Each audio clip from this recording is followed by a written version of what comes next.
I graduated in 1972 from high school, so I applied to Goldey-Beacom to come for general secretarial. It was a certificate, a one-year program. And I got here, and I was probably 2/3 of the way through the year, and I took a job in the office with Miss Abel, Rebecca Abel, who was Rebecca Abel Willie by the time everybody else knew her.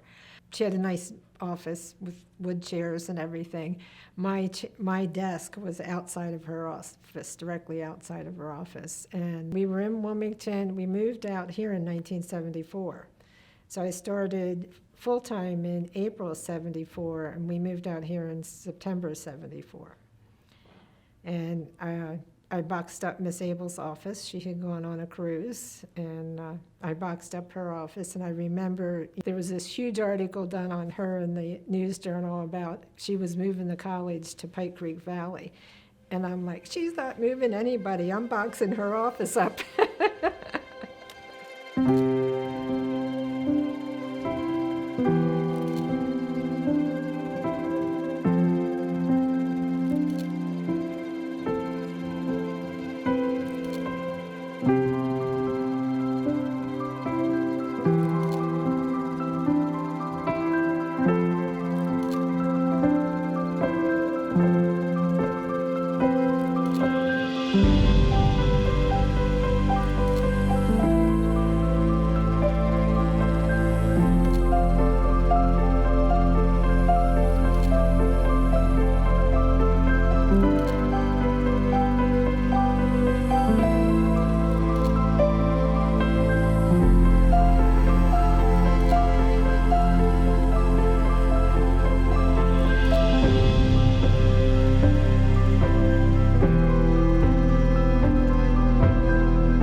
When I took the accounting degree, I made the switch to the business office, and I was I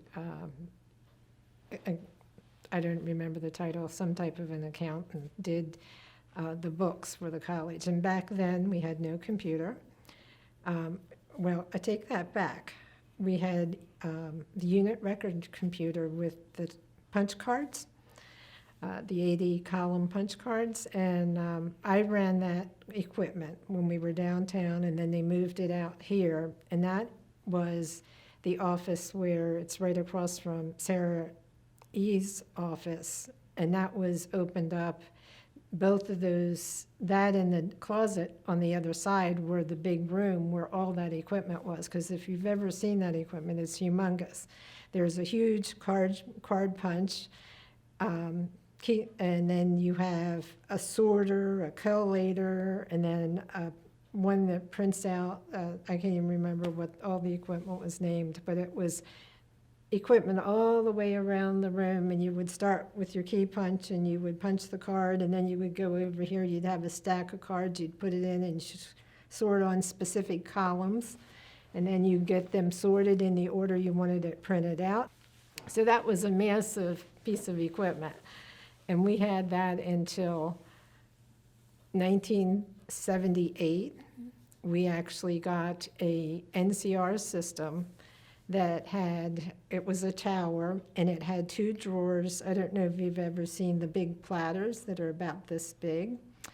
They were huge, and they had a snap-on bottom, and you would snap the bottom off, and you would put them in the drawer and close the door and bring them up. And that was the first real computer system that we ended up with, and we had that one for since 1987. We had it from 78 to 87. Then when we went with CMDS, which later became Genzabar, we've been with them since 1987. We went through a Systems 36, moved to an AS400, a second AS400, and now we are in the Genzabar EX, and now J1. I think one of the best projects that I had was the move to the EX, because everybody was tired of using green screens. and typing into blanks and having to tab down and not have a mouse. When we did that project, it was massive. It was probably one of the largest conversions that I did in all the times we moved from one system to another, because the files and field layouts all changed with that, and I literally knew every single file that was on the old system and knew where every single field mapped to the new system.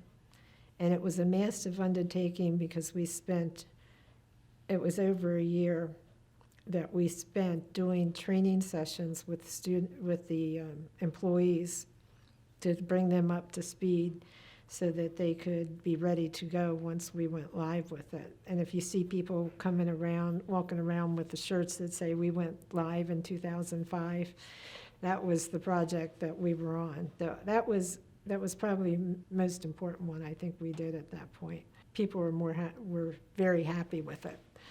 We finally got rid of those green screens. Well, what I know about Emily is, she'd been here, I think, since she was like 18 years old. When she was a student here, I think she started working here. So when I met her and she was interviewing me for my job, she was working in the business office and just getting what our computer system is now, getting that started.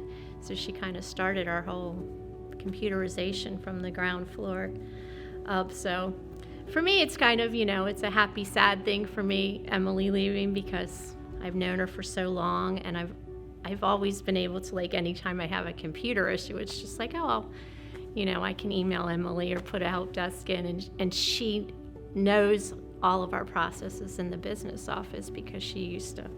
So she set all of that stuff up initially, all of our computer stuff. So when I first started working at the college in 1988, I met Emily. Dr. Ilyas actually introduced me to her because she worked for him, and she ended up being my trainer. And so for all these years, 32 years later that I've worked with her, I've always had her to help me. One thing that I think about, and most people will go, what is she talking about? But when you think about like the general ledger of the college, that's just all the different accounts. And we have so many. But as you know, we were growing the endowment for many, many years, and we continue to do that. But back in the beginning, there was maybe $1 million. And we had to set up a system, and Emily created that whole account system. So people wouldn't even think about all that she has contributed. Emily was the one who hired me at the time to work on our website. That was my first part-time job after I was a lab assistant. And what I was transitioning from was this website that had maybe 4 or 5 pages, and everything had one of those animated under construction icons. There was like a traffic cone and a guy in a hard hat working, and that was the scope of our website, right? So at the time, I was hired to essentially create one of the first iterations of a decent-looking website that we could use for marketing and we could represent the college. So even back then, she was, pushing to make sure we had resources, we had a website, we had these technology things going on. I think that the biggest thing that I have seen was when I came here, things were so different from what it is now. Of course, one of those aspects is just the nature of technology, right? Technology changes so much. So when I first came here in 1996, we had no wireless network. Nobody had laptops walking around. We had students dialing in over modems. We were actually sort of like a little internet service provider, and students could call in over a modem or dial up, right? And they could use internet through the college. So if they needed internet connectivity from home, they could, instead of dialing into AOL, they could dial into GBC. So that was a thing back then. We didn't have computers like the Cyber Cafe. We didn't have all these printers. We had dot matrix, really loud printers at the end of each row, right? And what was interesting to me was we had this tiny little lab in the basement of Leach Hall, which was intended for students after hours if they needed to do homework. And it was also connected over dial-up and had one printer and had about 5 computers. And what was neat was, even then, when technology was so limited, Emily was essentially already looking at the needs of students, and it was, hey, students need to do homework late at night in the evening, and the labs here in Fulmer were closed. They had nowhere else to go because, again, there was no cyber cafe, there was no, library with a whole bunch of computers. Even then, she was looking at what the needs were of students and faculty and staff to make sure that they could do what they needed to do, and she was trying to stay ahead of that. And of course, over the years, we expanded everything so exponentially. It's been amazing to see what she has accomplished. We have gone through 3 different iterations of a wireless network. All the dormitories now have high-speed fiber connections to them. We have teaching computer labs. We have things like the cyber cafe. We had printers everywhere. She also oversaw multiple migrations of our main administrative system, what we now refer to as Genzabar 1. When I started, that was still running on a mainframe, right? And that's the basis core system that stores all the college data that she's been pretty much maintaining and taking care of all these years. So on one hand, yes, technology has progressed greatly in the past 25 years, but on the other hand, Emily has also made sure to stay ahead of that and to use the best pieces that she could to make sure that students could learn effectively and that staff and faculty could do their jobs effectively as well. Well, what I just find amazing about Emily's story is that she has dedicated her entire adult life to this institution. And she has worked her way through many different offices in her time here. And what I think a lot of people don't recognize is that she is essentially self-taught. I mean, she got her education here at Goldey-Beacom College, but it wasn't in computer sciences. I mean, we were still teaching shorthand and typewriting when Emily was a student. But she adopted technology early, she did it fearlessly, and got herself into that area of expertise and has continued to grow as technology has grown for the decades that she's been here. And I just find it amazing that to this day, it's 2021, and she leads a full-blown technology department, and she leads it well and with expertise. And that's not where her training, that's not where her education lies.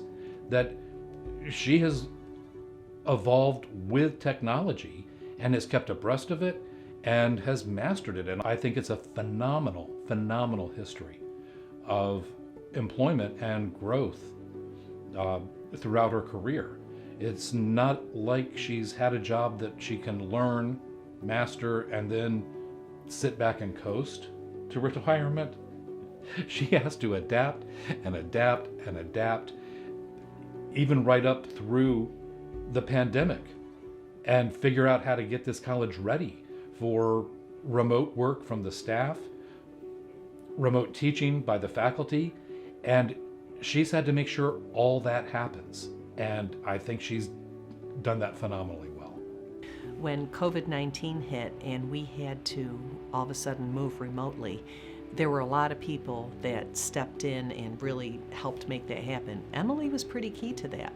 There were a lot of weekends when Emily was in her car driving to Costco or Best Buy or someplace, buying up every laptop she could find, ordering them off the websites, getting everything that we needed, and then configuring all of that hardware and making sure that she understood the new software that we were implementing so that she could get everything configured and get us up and running. If she didn't work 80 hours a week during that whole time, I would be very surprised. And I think there's been a lot of times in the last 48 years when she has put in probably double the amount of work hours that the rest of us have just to keep us ahead of the game and moving forward. That is one of the things that has made her job so successful and her such a success at the college is that she will go to the nth detail to make sure that it's right. And when you're talking about finances or you're talking about now data and systems and things needing to work properly, she makes sure that it's done right. No, it doesn't matter how long it takes. I've seen her go all night long to get things done. And she's done that so many years that it's hard to imagine. And when I think about all that she has accomplished, back then, certainly computers are a very important tool that we used. But now, computers is everything for every position. We don't know how to do anything without computers. And the college would not operate. So when I think about all those responsibilities and how she's had to learn and keep pace with an industry that is constantly changing and evolving, it's remarkable. But the thing that I wanted to make sure that I said is that she cares, and Goldey-Beacom College has always been so important to her, and it's been so evident that she cares in everything that she's done, and the dedication and the time that she's put into it, and the people that she's helped along the way. I know it's been me, but there's been a lot of others too. So it is going to be quite the void for everyone, I think, because we haven't been here without her before. So I think one of the big things was that she always made sure that people came first. That, yeah, there was all this technology and computers and all this, but the people matter, right?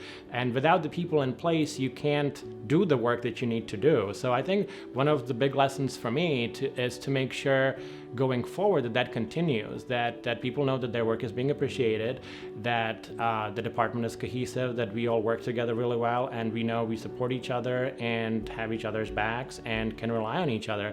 And once you accomplish that, which is no easy task at all, that's a huge undertaking, right? That's a lot more complicated than solving some kind of server problem. Once you do that, you can do almost anything. You can deploy wireless, you can deploy switches, you can give people laptops, whatever, but you need this cohesion of the department first, and I think that's really important. And again, the other part that I already mentioned was to be ready to just do whatever needs to be done. I mean, ultimately, the technology department is a support department, right? We are here to enable everybody else to do what they need to do. So the students to learn effectively, the faculty to teach as best as they can and deliver their lessons to the students, and the staff to do all the other work that they need to do. So we support all those things, and so we need to do whatever needs to be done. Mrs. Campbell, which a lot of people know, was retired after a lot of years in the business office, and she was a vice president. And she said to me once, she says, they told me when I came in, if you see a piece of paper on the floor, you pick it up, because it's the college that is being reflected there. It's not whose job is it to pick it up. Even though Emily's role, at least for the last several years, has been more behind the scenes than in front of the scenes, I think it would be very interesting to know what impact she had on our students. Because I think if students really thought about their experience here at Goldey-Beacom, they're going to understand the whole digital transformation that Emily had to help us make.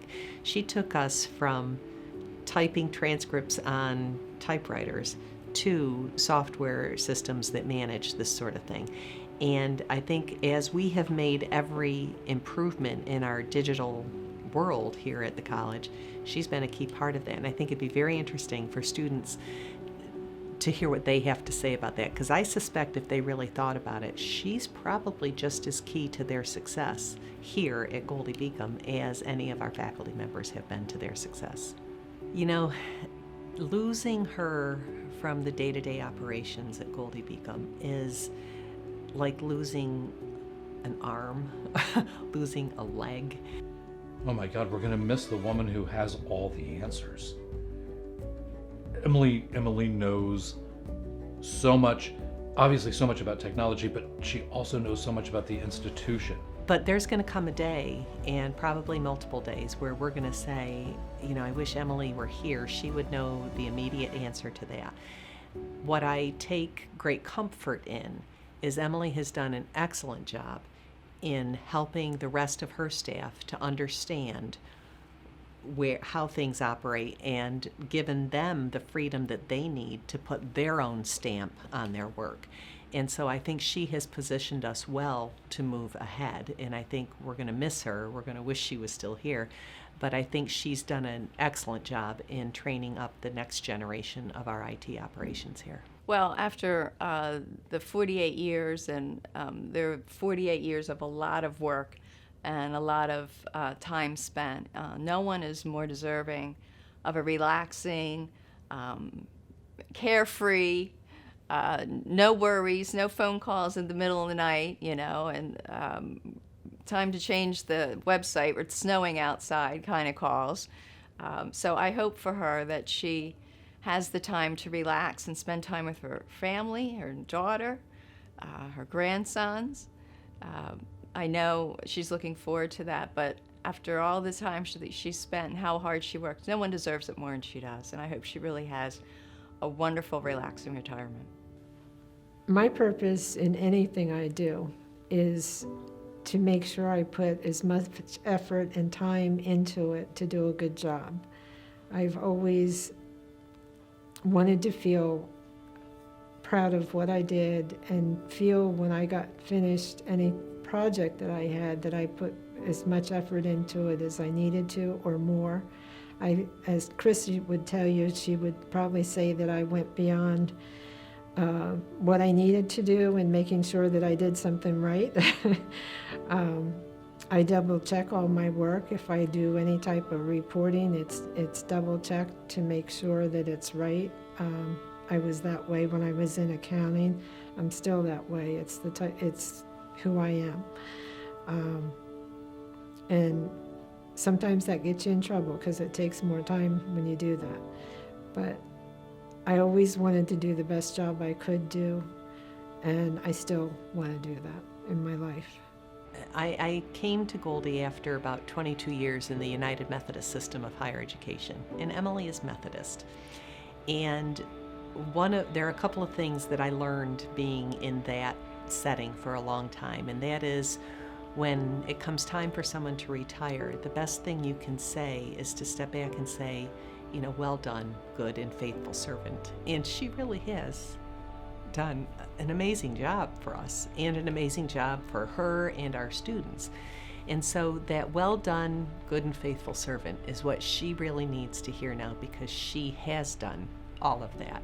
And what's going to be really hard is I feel so bad for the Paulas of the world, the Chris's of the world, the Larrys, the Sue, who are going to miss her. They've been with her for decades. And I look back as the president and I think, oh my gosh, how am I going to help these people to heal after this? Because there's a grieving process that we will go through.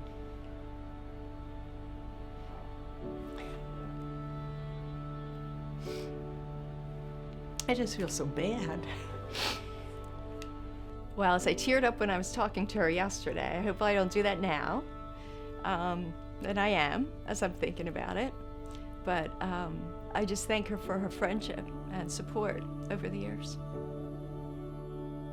She really does possess a store of knowledge that is simply not going to be available to us when she's not here any longer. And that's part of the sadness of her retirement, is that in a sense there's a whole segment of Goldey-Beacom that goes with her when she leaves. I feel like I've given my life to the college. I have done a lot of work at home over the years, and weekends, and put aside what I want to do personally. There's a lot of things that I've wanted to do. I moved 2 years ago. I have no pictures on my walls. That's my first thing that I'm going to tackle. But I have grandkids in Hoboken, and my grandson's birthday was yesterday. He turned 5, one of them. I want to see them. I want to be able to go up there and be with them, and I'm at the point where I'm just ready to do what I want to do. I have always wanted to do some volunteer work with the church, and possibly doing some technology with it. And we've talked about doing things like assisting elderly people, and so we've talked about doing programs like that through my church. And I'm like, that's something I could do and feel good about and know that I was helping people. Emily, as you leave us, I hope that you really understand the importance that you have had here at Goldey-Beacom.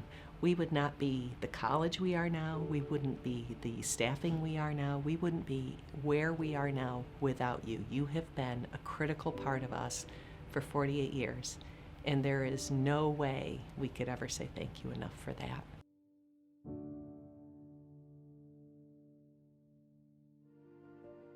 Hey, Emily, it's Anne. I just want to tell you how much I really appreciate you, and I'm really, really going to miss you. I knew from the very start how close we were going to get, and I'm going to try not to tear up here. And, you know, I really will miss sipping the Earl Grey green tea with you and coming in and bugging you for veggie straws. So, you know, you're always very loving, compassionate, kind. Your door is always open to everyone, and you would stop and always help, and with just such kindness and patience. And you know, I'm so thankful for you, and I really wish you all the best. I'm happy for you, and I'm sad at the same time for me. But I am very much more happier for you, because you're going to go out and have a good time and enjoy yourself and love those grandbabies and all that time with your family. So I just really want to thank you, and my heart is full of love and respect for you. You are amazing, and you really, GBC is where it's at today, because of your hard work and devotion, and it shows how much you love GBC and everyone there. So thank you. I'd like to thank her for sharing her knowledge, warmth, and compassion. And I want to make sure that she takes care of herself and gets to enjoy her family and friends, and make sure she takes time for herself, because she's always doing so many things for others that she needs time to enjoy her retirement. 48 years, that's an impressive milestone for anyone. I know that GBC can devote so much of where it stands today to the work that you have done in bringing the institution to where it is. And as has been said numerous times over the past few weeks, you leave absolutely immeasurable shoes to fill. But I hope that we who have served under you can continue to keep the department moving in the way that you have already steered us towards. I know that I am incredibly thankful for everything you've done for me. And the past 3 years have been just remarkably beneficial in my career. And I'm just so thankful to have served with someone with the breadth of knowledge and the warmth and compassion that you have. And I wish you all the best. Hi, Emily. Happy retirement. Thank you for everything you have done for me over the year. Thank you for your support and wisdom. Enjoy your time. Hello, everybody. As you know, I've been at the college for a long time, but one person who's been here longer than I have is Emily. We both started working at the college when we were quite young. She was younger than I was. She started working actually she started as a student worker, I believe, at the institution, and I didn't join the college until after I had graduated. But we both kind of grew up at Goldey-Beacom. We went from being single young women to getting married, to having children, to now being grandmothers. So it's quite a span. Emily was working in the business office when I first started at Goldey-Beacom College. And when I think of her, I always think of Emily as being highly intelligent, paying a lot of attention to detail, really good with that kind of stuff. And also, she's a wonderful reference for anything historical about the college. She has a mind like a steel trap when it comes to things like that. She's the first person that people tend to go to and say, do you remember this person, who this person was, what they did, all of that, and she always knows. Another thing that people may not know about Emily is, if you're a newcomer, a relative newcomer, is that she very competently ran the graduation ceremony for years. It actually took a whole committee to take her place when she was done with that, but she always ran it very smoothly and did a great job with that. And interestingly enough, although we both moved around a lot during our tenure at the institution, we never worked in the same department at the same time. We actually did collaborate a few years ago when we had our Fun in the Sun. We were both on the green team and we had a great time working together for that. I have fond memories of that day. It was a good time. But Emily, I wish you all the best in your retirement. I hope that you enjoy it to the fullest and you will be missed. I met Emily in 1983 when I started at Goldey-Beacom, and I must admit she terrified me. No kidding. She would give you that Emily stare. Well, she just scared me. Over time, I did get used to that stare. But anytime I needed help, Emily always came to my rescue and definitely helped me. So Emily, thank you for your help over the decades that we have worked together. And I want to wish you the best of luck as you start your new journey. Enjoy. Emily, congratulations on a long, successful, remarkable career. Your hard work and dedication to Goldey-Beacom College has left a lasting impression on all of us who have had the honor to work alongside you. You are going to truly be missed. So Emily, now the fun begins. Cheers to a happy and healthy retirement with family and friends. Yeah, I feel like I've known Emily so long, and I've watched her daughter grow up. Like, her daughter was 4 years old when I met her. So, just like stories about her daughter and then her grandchildren, and so it's a happy, sad thing for me, Emily leaving, because I'm gonna miss her here with my job, but I'm happy for her to start this next chapter in her life with her, spending time with her grandchildren, and just that I wish Emily the very best in her retirement. I hope she comes back and visits us and tells us stories and how her grandchildren are going, and maybe her grandchildren will go here someday. I appreciate everybody that's coming together to mark this anniversary. 48 years is a really long time at the college. Emily, pretty much in her head, contains a lot of history of GBC, and I think it's important that we all remember people like that because they have been here so long and they have imparted so many changes, both big and little. In 48 years, you make a lot of difference in many different ways, from, again, doing all the technology things that Emily managed to accomplish, to sometimes just helping somebody at orientation, and maybe that person will remember it 20 years later because you were just really nice to them. And I'm sure Emily did that many, many dozens, hundreds, thousands of times over the 48 years, and she probably even doesn't realize how many lives she impacted on some kind of tiny little level that people will at some point remember. I think we're all going to have to take a step back and say, Emily, you made a great impact on us and you made a difference here. And what better end to a career is that? The Goldey-Beacom family is everybody that I've ever met for the 48 years I've been here, and the extra year and a half when I was a student. I'm still in touch with some of the people I went to school with when we were downtown. They're alumni, they're part of the family. I think that most of them would do anything for someone else. And I know that I could come back and ask for help and probably would get it, most likely. I hope. But it's a good group.